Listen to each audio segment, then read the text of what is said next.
The extreme cold that gripped Colorado and is hammering other parts of the country has raised concerns about power grids nationwide. And the solution to keeping the heat on could come from CSU.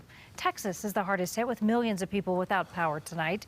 The agency that manages the state's grid says the primary problem is frozen instrument panels at power plants and a shortage of natural gas. Now, to a lesser degree, frozen wind turbines and poor power storage also factors too. Alan Janae has been looking into this problem and a solution for us tonight. Alan, this does impact our state as well.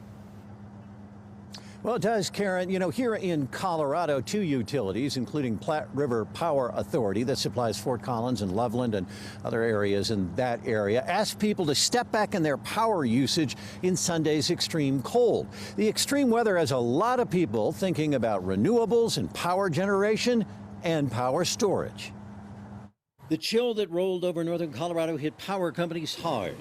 Platte River Power's natural gas supplier said they had no gas available to run gas-fired electricity generation plants because people needed it to heat their homes. But that left 40% of our generating capacity idle at the time. Plus, snow-covered solar panels. We have a wind farm up north, just over the border in Wyoming, that was really not putting out much power either. Power companies often ask people to conserve in peak times, even in summer heat waves. But now, with more renewable energy, power generation may be happening at the wrong time. Do we still have a power storage problem in the U.S.? I think that energy storage is going to be a big issue going forward. CSU is working with this device as a strong potential answer. I actually have a scale model of one here. It would use electricity produced by renewable energy to split good old water, H2O, into hydrogen and oxygen.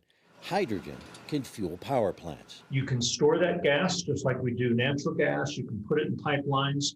You can mix hydrogen and natural gas. And it could be ready when weather hits hard. And you can do that at much lower cost and at much larger scale than you can with batteries. Now, those devices are called electrolyzers. CSU is trying to figure out how to make them work more at peak times and, of course, less at times when the wind's not blowing or the sun isn't shining. They're used to working at consistent levels. And by scaling things up, could they bring the cost down? They would store hydrogen in places like underground reservoirs or above-ground tanks and then burn it when it's needed. And it is clean burning, because hydrogen, when you burn it, produces water. In Denver, I'm Alan Janae, covering Colorado First.